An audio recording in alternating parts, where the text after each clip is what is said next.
Listening instructions. The listening test is about 30 minutes long and audio will be played once. There are 4 parts to the listening test. You will be given 10 minutes after the completion of the test to transfer answers to an answer sheet. Each part contains 10 questions with a total of 40 questions. Section 1. You will hear a conversation between Cindy and Bob. First, you have some time to look at questions 1 to 10.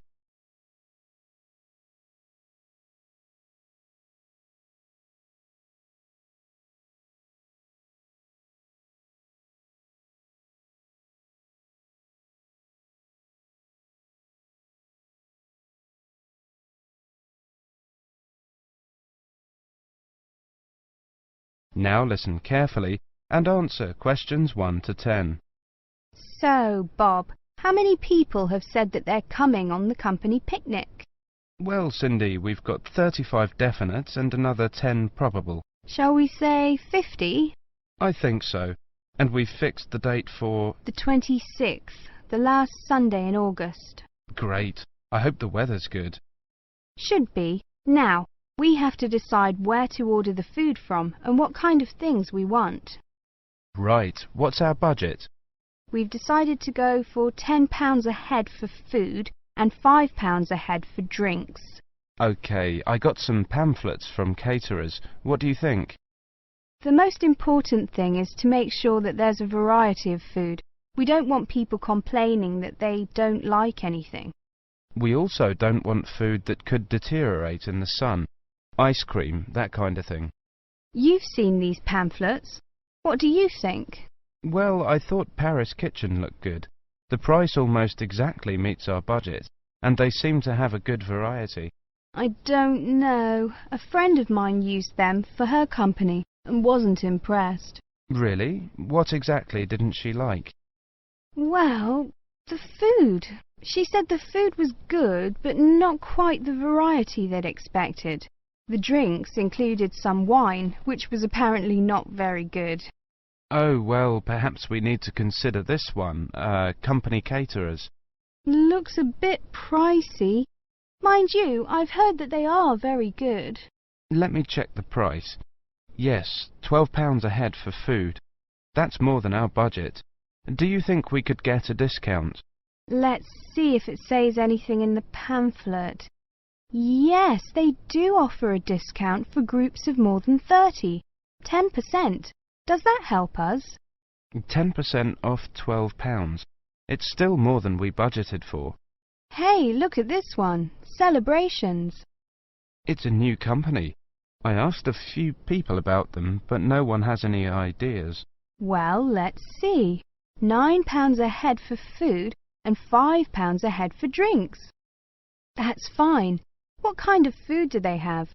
It says here that they just provide cold meals for picnics. Well, that's okay. And they include vegetarian dishes. We do have some vegetarians to take into consideration. Well, it looks good to me. The only problem is their lack of experience. I mean, it's a bit of a risk, isn't it? Yes, if the food's no good, we'll look incompetent. Ah, look here.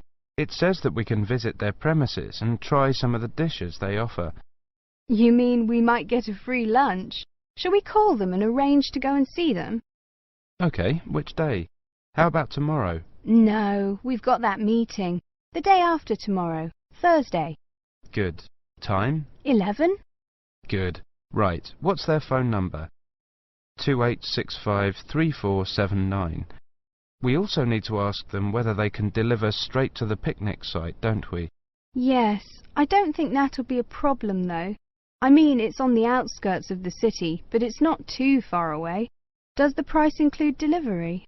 It doesn't say, but the other companies include it, so they should. If they don't, our budget still allows us to pay a small fee. That is the end of section 1. You now have half a minute to check your answers.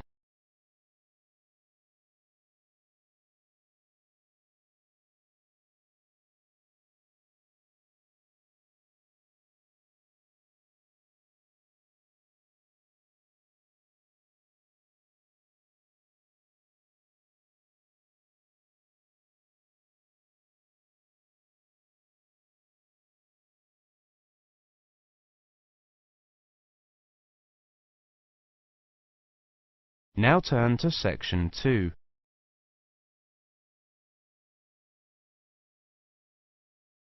Section 2.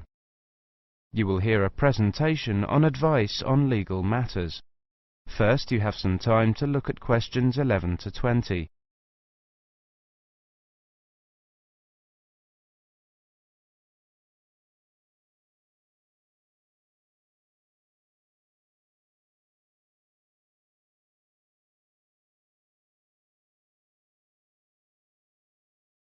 Now listen carefully and answer questions 11 to 20.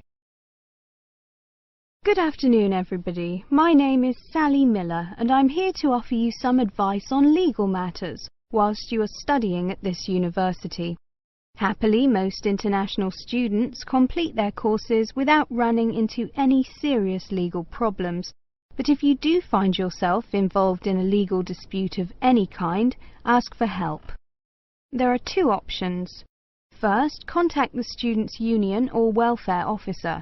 Even if they cannot help you directly, they should be able to advise you where to go for help.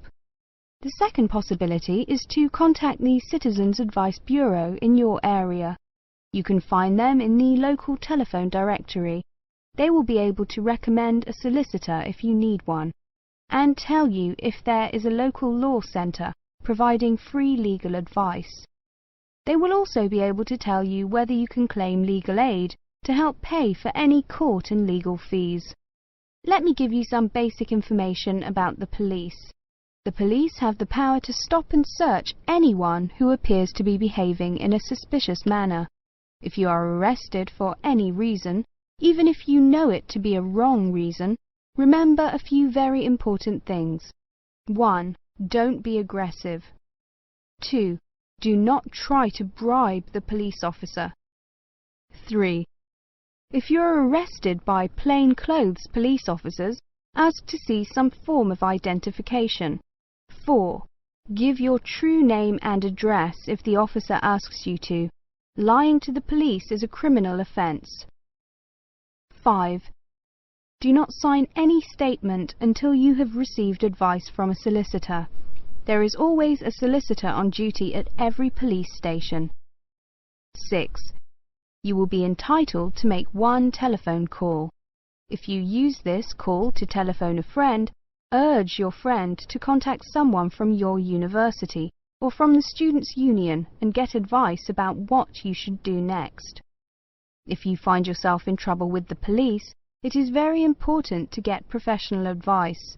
Contact any of the following: your university welfare officer, the Students' Union at your university, your local Citizens Advice Bureau, a local law centre. If you are found guilty of an offence, it could seriously damage your position as an international student, so be sure to ask for help as early in the process as possible. Remember, obey the local laws. The laws here may not be quite the same as in your own country. Here are a few examples of actions that are illegal here. It is against the law to possess offensive weapons. For example, knives, guns, chemical sprays used for personal defense. Even women are not allowed to carry sprays or other deterrents to protect themselves against possible assault, except for rape alarms. Possess or supply hard or soft drugs. Disturb the peace. This is called disorderly conduct. This means that you can be arrested for being too noisy or rowdy. A few words about drinking. In this country, it is perfectly acceptable for adults to drink alcohol in moderate amounts. For many people, drinking is an established part of their social life. Going out for a drink is how they relax or spend time with friends.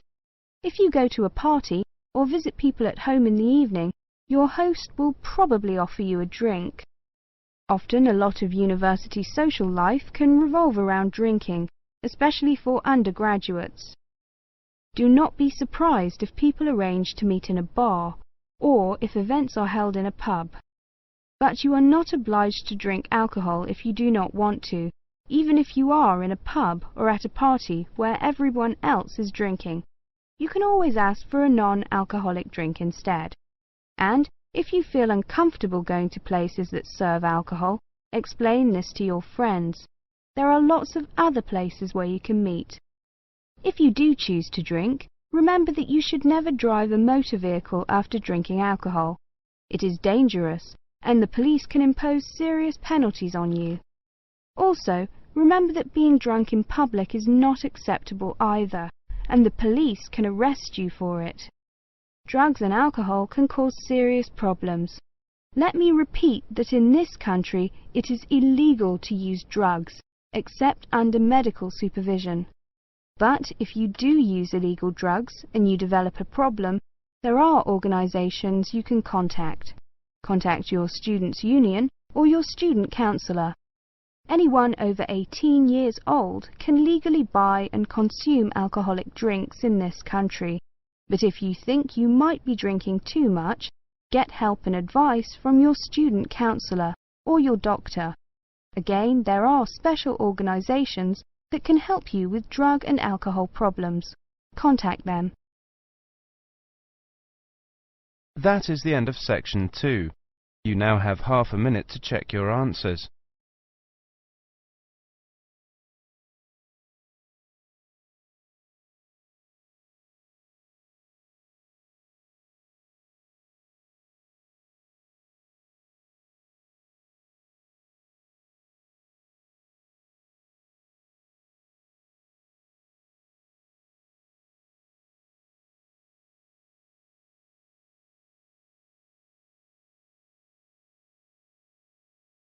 Now turn to section 3. You will hear a conversation between Carlos, Melissa, David and Simona. First, you have some time to look at questions 21 to 30.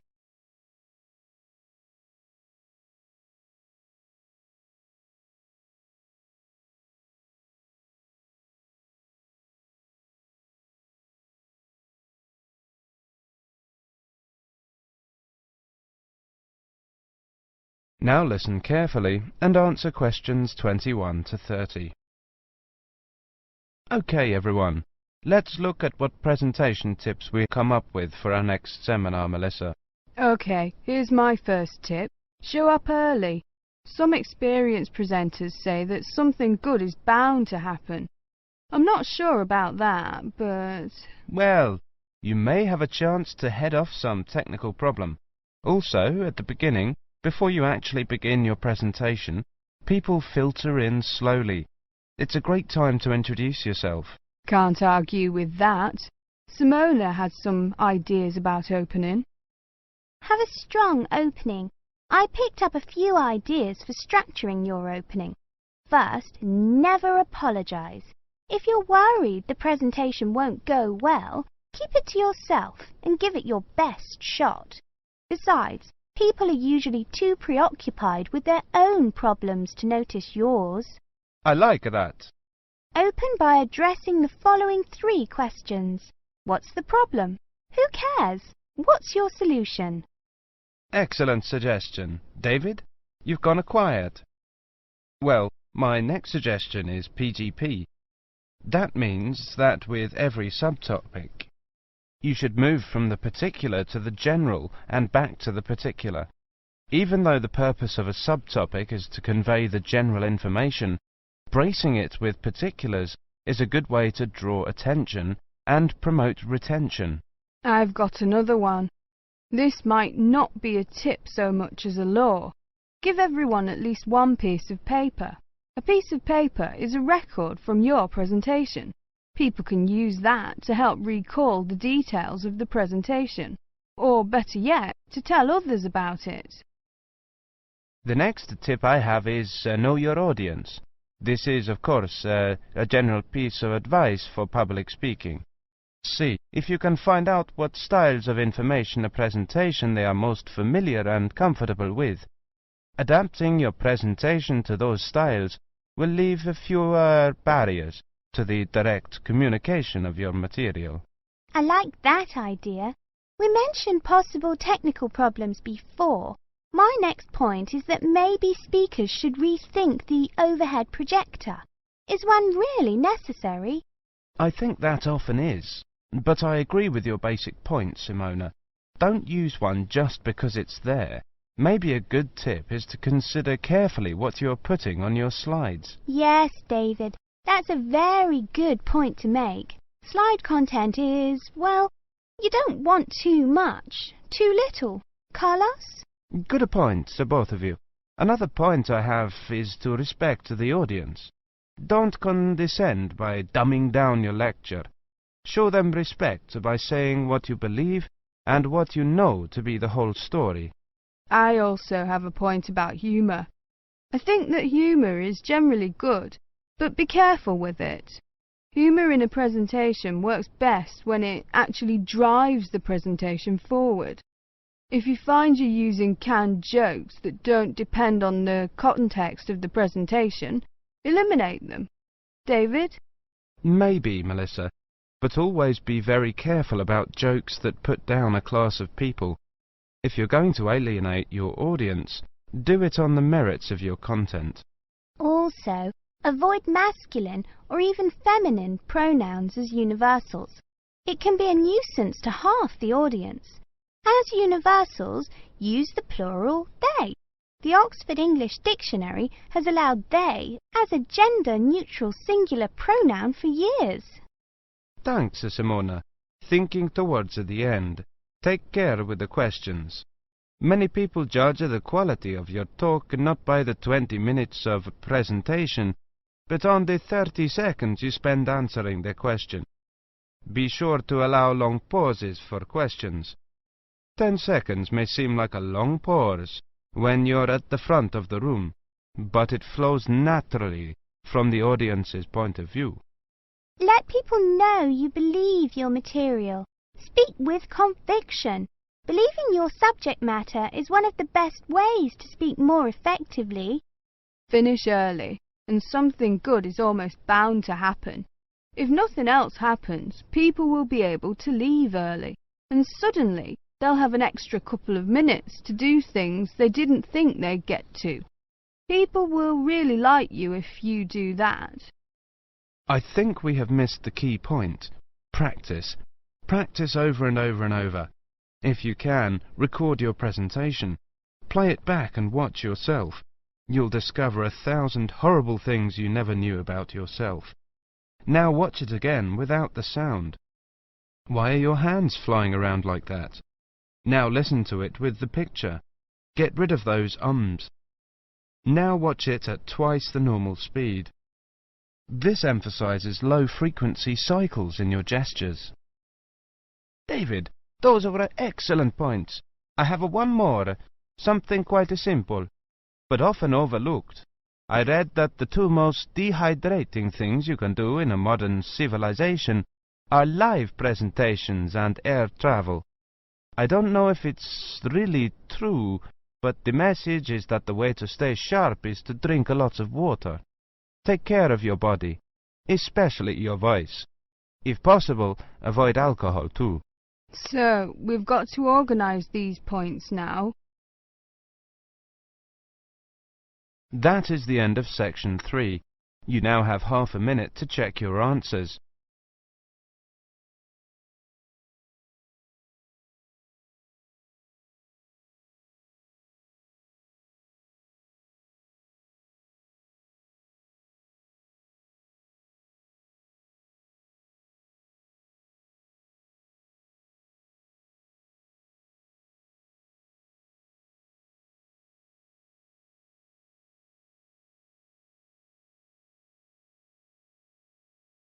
Now turn to section 4. You will hear a monologue on the subject of the Celts. First, you have some time to look at questions 31 to 40.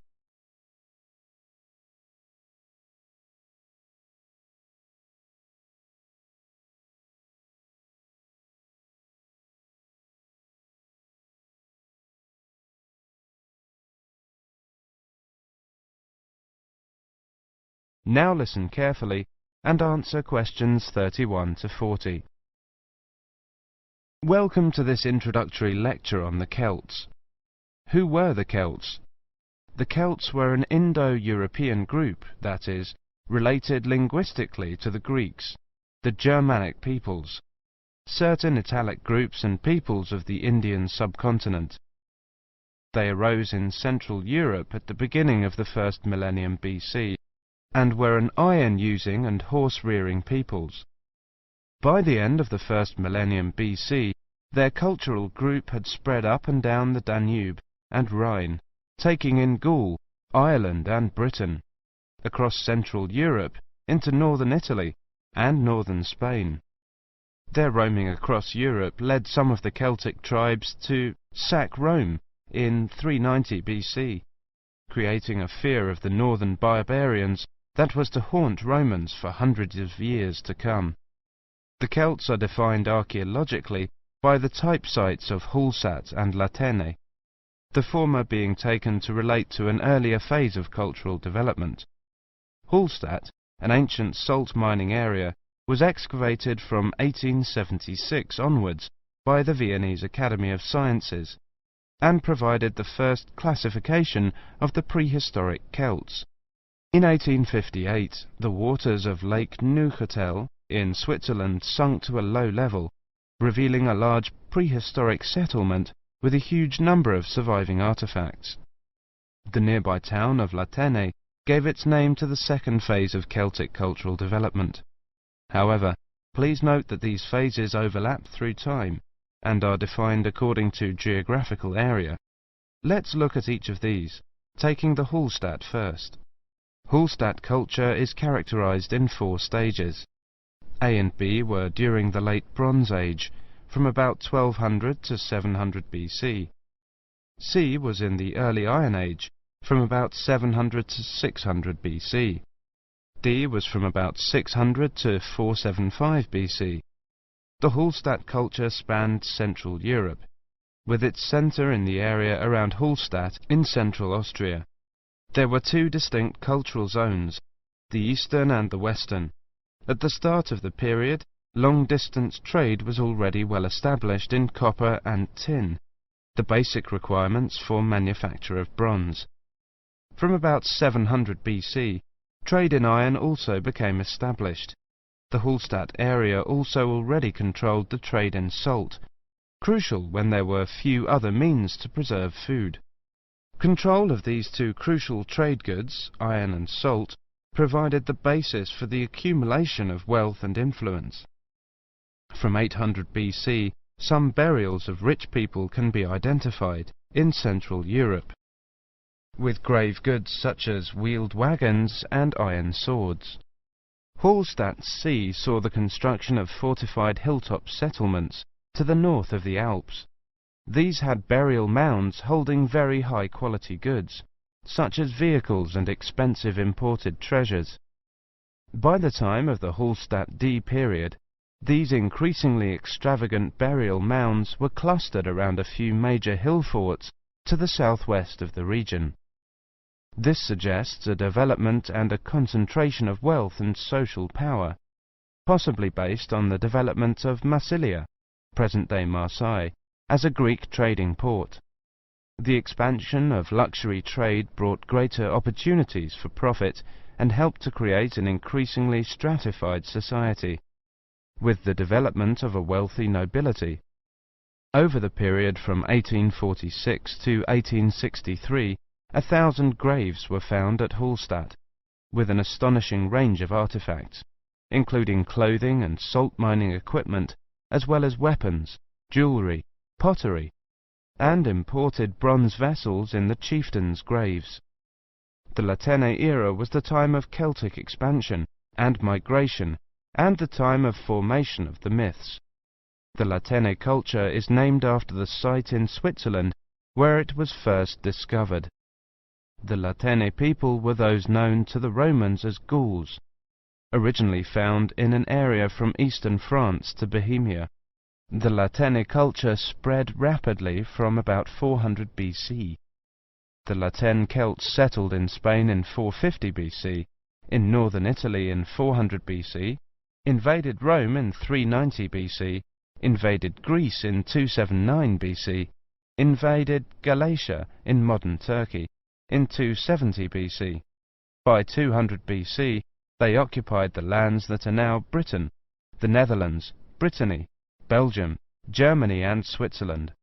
There is much debate over how much of the expansion into Britain was achieved through invasion and settlement, and how much was the expression of cultural transfer that accompanied trade and reflected the commonality of kinship and language of many tribes. There is little evidence for actual migration of Latin people into Britain. Nevertheless, it does appear that the Latin culture was more militarily focused than the Hallstatt one. The Latin graves across Europe hold iron weapons, swords and spearheads, and wooden shields, as well as everyday items such as razors, yokes, cauldrons and jewellery. That is the end of section 4. You now have half a minute to check your answers.